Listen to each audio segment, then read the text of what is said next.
Pemirsa, jelang pelaksanaan pemilu bulan depan ya, kasus-kasus yang diduga menjadi pelanggaran pemilu ini kian masif. Nah, disinilah kami akan mencoba membahas bagaimana melihat ketika ada dugaan terjadi pelanggaran pemilu yang kerap bermunculan.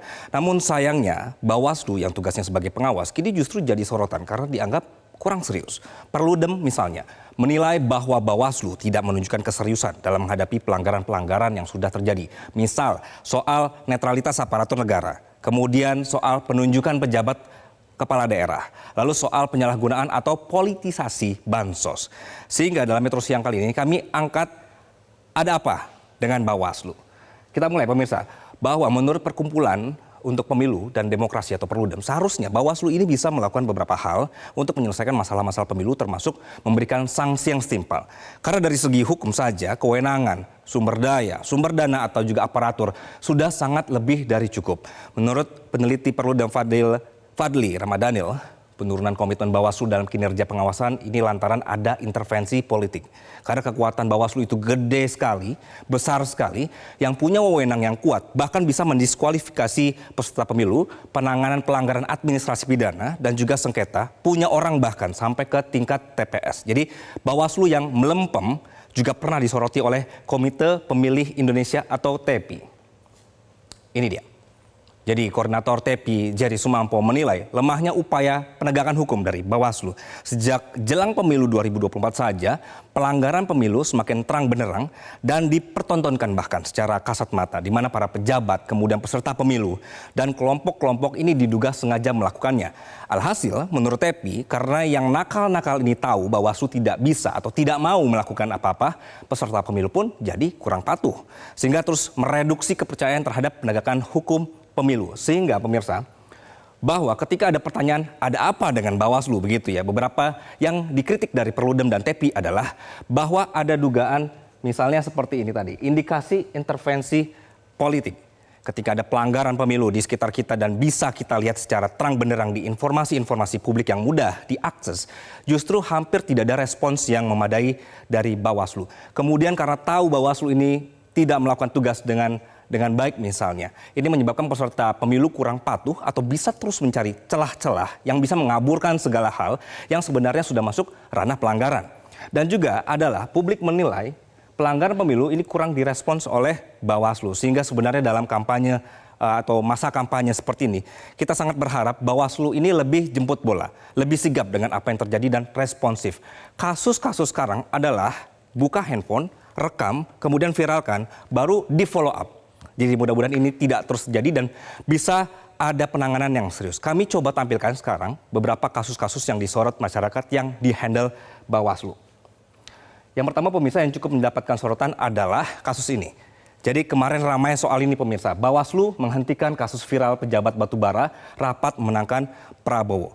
Jadi karena menurut Bawaslu ketika ditelusuri secara dan juga dianalisa secara awam, disepakatilah bahwa Bawaslu menyebut tidak menemukan kesamaan atau tidak identik.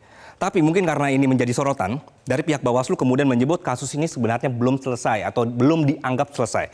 Karena proses penelusuran dan investigasi masih terus berlanjut dengan melibatkan kepolisian untuk meneliti lebih dalam. Kita simak informasinya. Bawaslu Sumut tetap melanjutkan pengusutan kasus dugaan Forkopimda Kabupaten Batubara yang mengarahkan kepala desa memenangkan Capres-Cawapres 02 dengan menggunakan dana desa. Kasus ini bermula dari video rekaman pembicaraan yang viral di media sosial. Bawaslu Sumut juga akan mengusut pelaku yang menyebarkan video tersebut. Tidak ada penghentian sebenarnya. Yang ada itu menyampaikan bahwa foto yang dicantum di video ini tidak ada kemiripan. Siapa itu ya Pak Kajari, Pak Kapolres, Pak Dandim, Pak PJ. Mereka sudah menentukan itu bukan suara Forkopimda.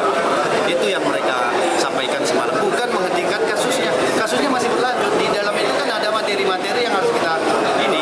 Apakah itu nanti arahnya ke hoax? Apakah itu ada substansi kebenarannya? Kan belum. Ini masih berproses.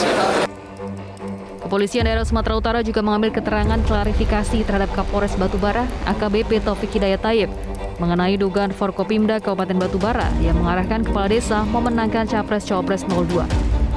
Subdit Cybercrime Ditreskrimsus Polda Sumut belum menemukan jejak pelaku penyebaran video dugaan Forkopimda Kabupaten Batubara mengarahkan kepala desa memenangkan Capres-Cawapres 02 pada Pilpres 2024. Terkait dengan penyebaran berita hoax, kemudian informasi yang menyesatkan, mengandung unsur sara, tentu kita ada mekanismenya.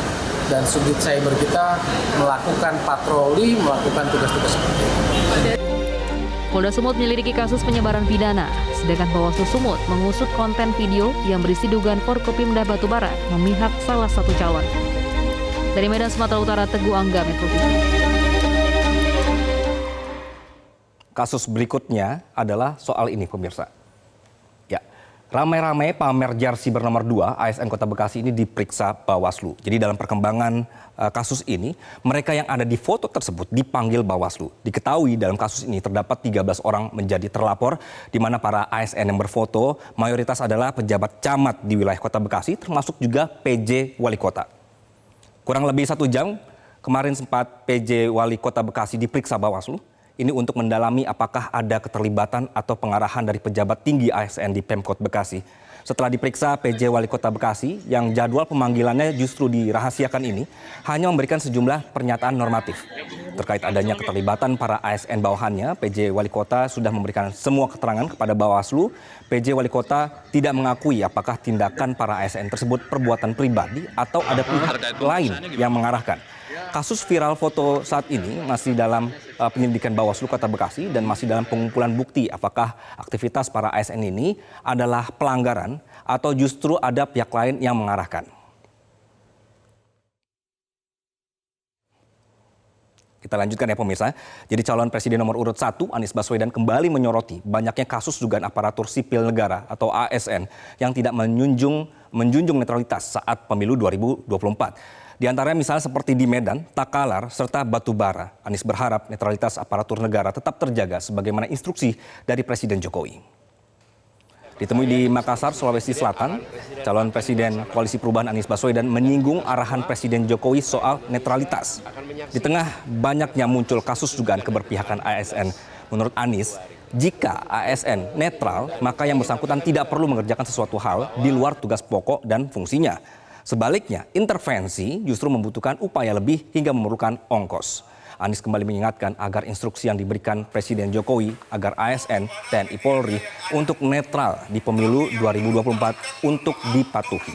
Mantan Gubernur DKI Jakarta ini berjanji jika pasangan Amin terpilih, ASN aparat TNI Polri yang berusaha netral namun malah dimutasi atau demosi akan dikembalikan ke posisi sebelumnya. Yang sampai saat ini sampai bulan 10 nanti seperti arahan Bapak Presiden bahwa aparatur sipil negara, TNI, Polri mendapatkan arahan untuk netral.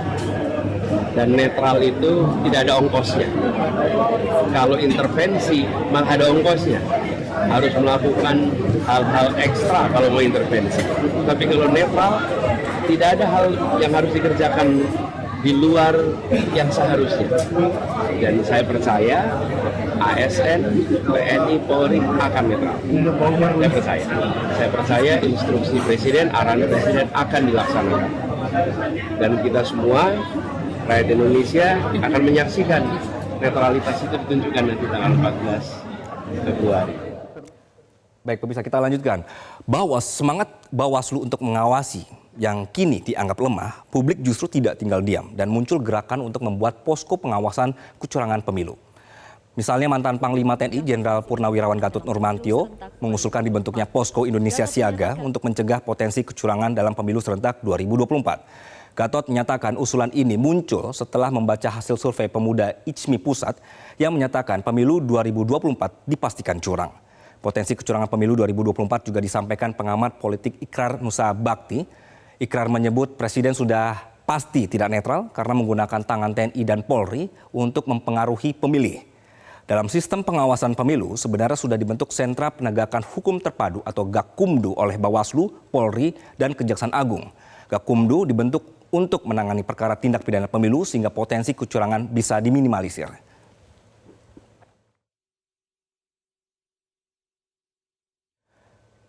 Tinggal sebulan lagi pemirsa. Jadi Bawaslu ini memang diminta agar lebih serius dan juga kuat.